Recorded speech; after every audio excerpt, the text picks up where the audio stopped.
Dear student, आज हम class 10th का एनसीईआरटी मैथ जो चैप्टर नंबर 2 में बहुपद पॉलिनोमियल के नाम से दिया हुआ है उसका हम बेसिक परिचय को बताने वाले हैं, जिससे कि इस चैप्टर नंबर 2 में जितने भी प्रश्नावली है उसको सॉल्व करने में किसी तरह का कोई प्रॉब्लम ना हो।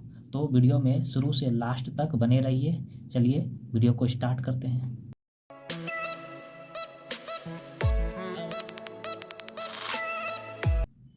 तो सबसे पहले हम बहुपद का मतलब समझते हैं। पॉलिनोमियल का मतलब, बहुपद का मतलब होता है बहुत सारे पदों का संग्रह। इसी कड़ी में सबसे पहला जो टर्म आता है पद, वो है चर राशि।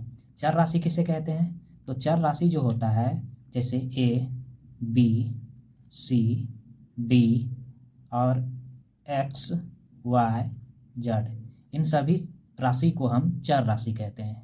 ठीक है। उसके बाद आता है अचर राशि। अचर राशि क्या होता है? जो भी संख्या है, जैसे 1, 2, 3, 4, 5, 6, 7, 8, ये सारे संख्या जो होते हैं वो अचर राशि होता है। ठीक है। उसके बाद है गुणांक। गुणांक क्या होता है? तो गुणांक को समझिए। गुणांक जो होते हैं वो, जैसे यहाँ पर एग्जाम्पल हमने लिखा हुआ है 2x + 1, यहाँ है y² + 2y - 3, यहाँ है 5/3x² + √2x + 1। ठीक है। तो यहाँ पर गुणांक का जो अर्थ होता है वो जो चर संख्या है, चर के साथ जो भी चर संख्या है, चर के साथ जो अचर संख्या है उसे ही हम गुणांक कहते हैं। ठीक है। तो x का गुणांक हम यहाँ 2 बोलेंगे, y² का गुणांक नहीं कुछ है तो 1 बोलेंगे, फिर y का गुणांक क्या बोलेंगे? 2 बोलेंगे, फिर x² का गुणांक क्या बोलेंगे? तो 5/3 बोलेंगे, फिर x का गुणांक क्या बोलेंगे? तो √2 बोलेंगे। ठीक। तो ये सभी क्या हुए? गुणांक कहलाता है। जैसे मैं आपको यहाँ लिख देता हूँ, x का गुणांक, x का जो गुणांक होगा वो बराबर 2 होगा, फिर यहाँ y² का गुणांक बराबर 1 होगा, नहीं कुछ तो 1 है, y का गुणांक क्या होगा? वो 2 है, फिर यहाँ पर x² का गुणांक वो 5/3 है, फिर x का गुणांक वो √2 है। तो ये गुणांक हुआ। ठीक। अब आता है बीजीय व्यंजक। बीजीय व्यंजक क्या होता है समझते हैं। बीजीय व्यंजक क्या होता है? तो चर और अचर राशियों के योग, मतलब जोड़, अंतर, घटाव, गुणा, भाग आदि से बने पदों को बीजीय व्यंजक कहते हैं। उदाहरण के लिए जैसे यहाँ देखिए, ये अचर राशि है और ये चर राशि है, ये चर राशि है ये, और ये अचर राशि है, ये अचर है, ये चर राशि है, ये अचर राशि है, ये चर राशि y है और 2 अचर है, ये अचर है। तो उसी तरीके से जो है यहाँ पर बोला गया है चर और अचर राशियों के योग, मतलब जोड़, घटाव, गुणा, भाग आदि से जो बने पदों का जो बीजीय व्यंजक होते हैं उसी को हम क्या बोलते हैं? बीजीय व्यंजक बोलते हैं। ठीक है। अब आता है बहुपद किसे कहते हैं। बहुपद का परिभाषा। बहुपद का परिभाषा, तो बहुपद किसको कहेंगे? बहुपद का एक्चुअल डेफिनेशन क्या होगा? वे सभी बीजीय व्यंजक जिसके चरों का घात हमेशा धनात्मक पूर्णांक रहे उसे ही हम बहुपद कहते हैं। जैसे हम उदाहरण के तौर पर लिखते हैं 2x/3 है प्लस 4x² प्लस 3x + 1। ठीक। ये क्या हुआ? ये जो चर राशि है, चर का घात हमेशा क्या है? चर का घात हमेशा धनात्मक पूर्णांक है। देखिए, चर का घात हमेशा धनात्मक पूर्णांक है। तो ये जो हो गए, ये चरों का घात हमेशा क्या है? धनात्मक पूर्णांक है। एक और उदाहरण के साथ मैं बताता हूँ, जैसे 3y² + 4y - 2। तो इस चर का भी घात क्या है? धनात्मक है। इस चर का भी घात क्या है? एक जो है वो धनात्मक है। फिर जैसे मैं लिखा कि 4a माइनस 2, तो a का भी चर घात क्या है, धनात्मक है, 1 है। ठीक है, तो ये हुआ बहुपद का परिभाषा। अब समझते हैं कि बहुपद हम कहेंगे किसको, बहुपद होने का शर्त क्या है। ठीक, बहुपद होने का शर्त क्या है, तो बहुपद होने का शर्त हम कैसे समझेंगे कि ये बहुपद है, इसका शर्त समझिए।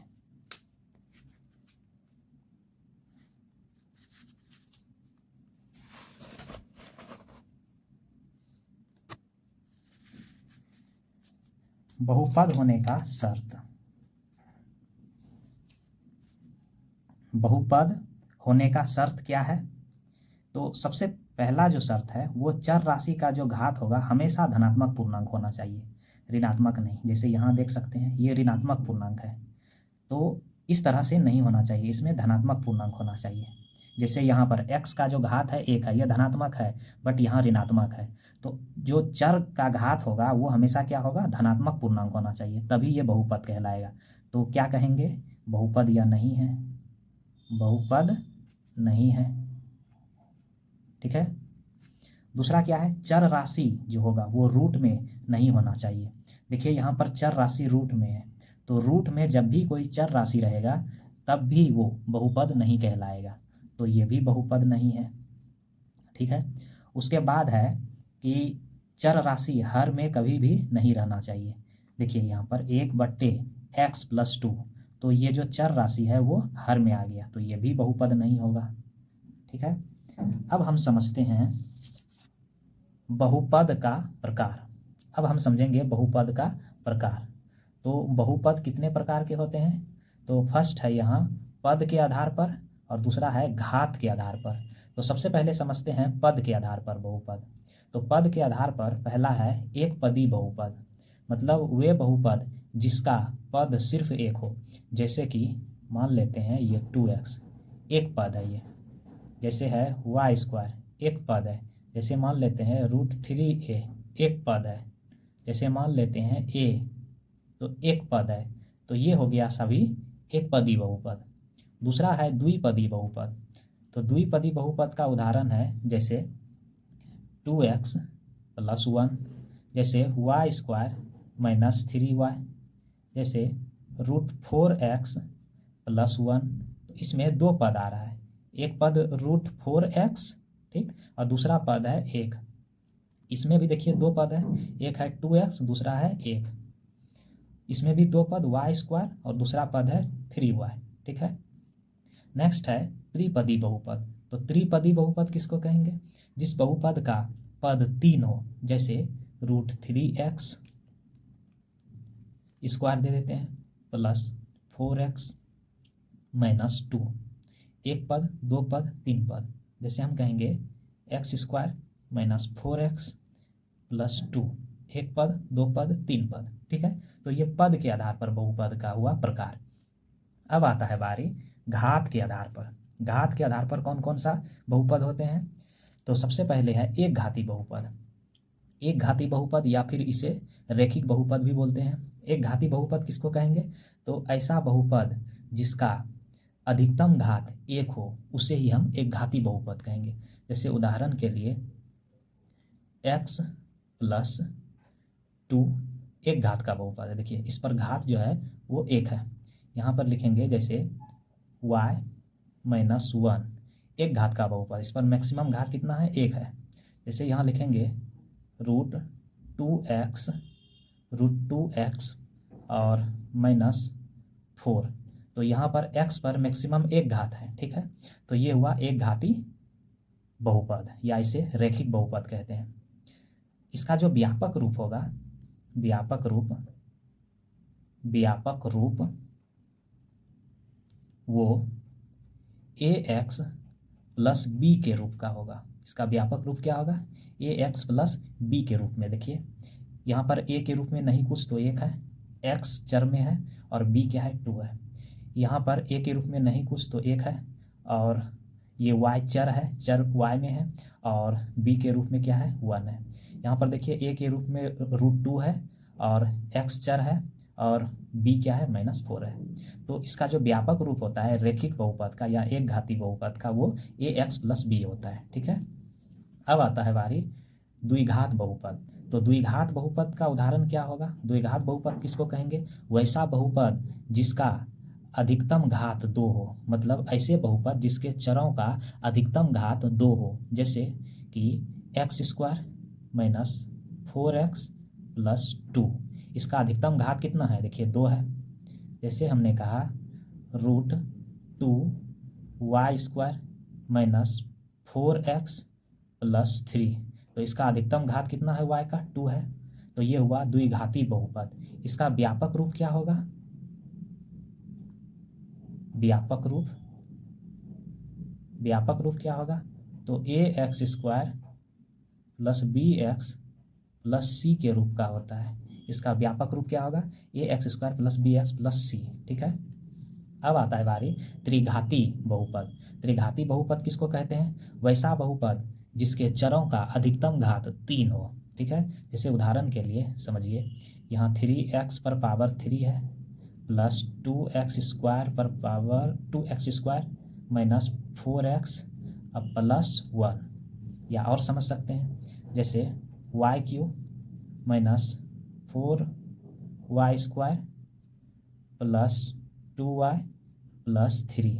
तो इसका अधिकतम पावर कितना है? 3 है। इसका अधिकतम पावर कितना है? 3 है। इसीलिए ये हो गया त्रिघाती बहुपद। ठीक, इसका व्यापक रूप क्या होगा?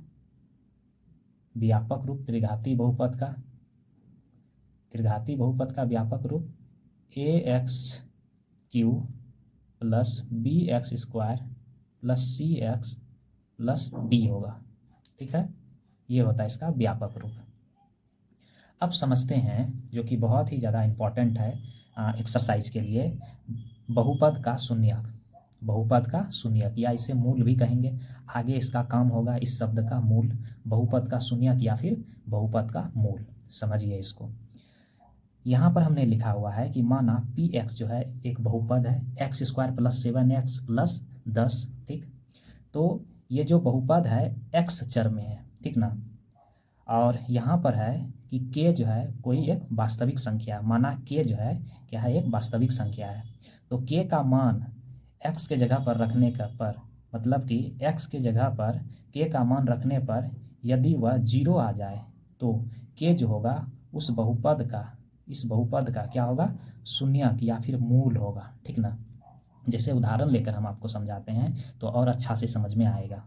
मान लिया कि k जो है k बराबर -2 है, तो इस बहुपद पर जो है k का मान -2 रखते हैं। ये जो बहुपद है p × k के जगह पर यहाँ पर -2 रखते हैं x के जगह पर, बराबर, तो यहाँ होगा -2 का स्क्वायर + 7 × -2 + 10। ठीक है, तो ये हो जाएगा 2 का स्क्वायर 4 हो जाएगा प्लस में, और यहाँ पर हो जाएगा -7 दूने 14, और यहाँ हो जाएगा +10। ठीक है, तो 10 4 ये 14 हो जाएगा, और ये 14, तो 14 में 14 गया तो बच गया 0। तो इस बहुपद में k का मान -2 रखने पर इस बहुपद को पूरा 0 कर दिया। तो इस बहुपद का जो 0 है वो शून्यक, मतलब शून्यक क्या होगा? तो एक तो -2 होगा। दूसरा भी ऐसे कह सकते हैं, जैसे मान लेते हैं कि k का मान जो है वो -5 रखते हैं, तो p -5 बराबर क्या होगा? -5 का स्क्वायर + 7 × -5 + 10। ठीक है, तो ये 5 का स्क्वायर हो जाएगा 25, और ये हो जाएगा -35 और +10, तो 25 और 10 35, 35 में 35 गया। ठीक है, तो बन गया ये 0। इसका मतलब ये हुआ कि -2 तथा -5 बहुपद कौन था? ये बहुपद x² + 7x + 10 का शून्यक है। शून्यक बोलिए या फिर मूल बोलिए, मूल है। ठीक है, ये चीज़ है। तो के जगह पर मतलब x के जगह पर अगर -2 रखेंगे तो ये पूरा बहुपद शून्य हो जाएगा, या फिर -5 रखेंगे तो पूरा बहुपद ये क्या हो जाएगा, शून्य हो जाएगा। यही कहलाता है बहुपद का शून्यक। इसका मतलब है कि इस बहुपद को केवल दो ही संख्या है, फर्स्ट तो -2 और सेकेंड -5, जो इसको शून्य के बराबर कर सकता है। इसके अलावे कोई भी संख्या ऐसा नहीं है जो इस बहुपद को शून्य कर सके।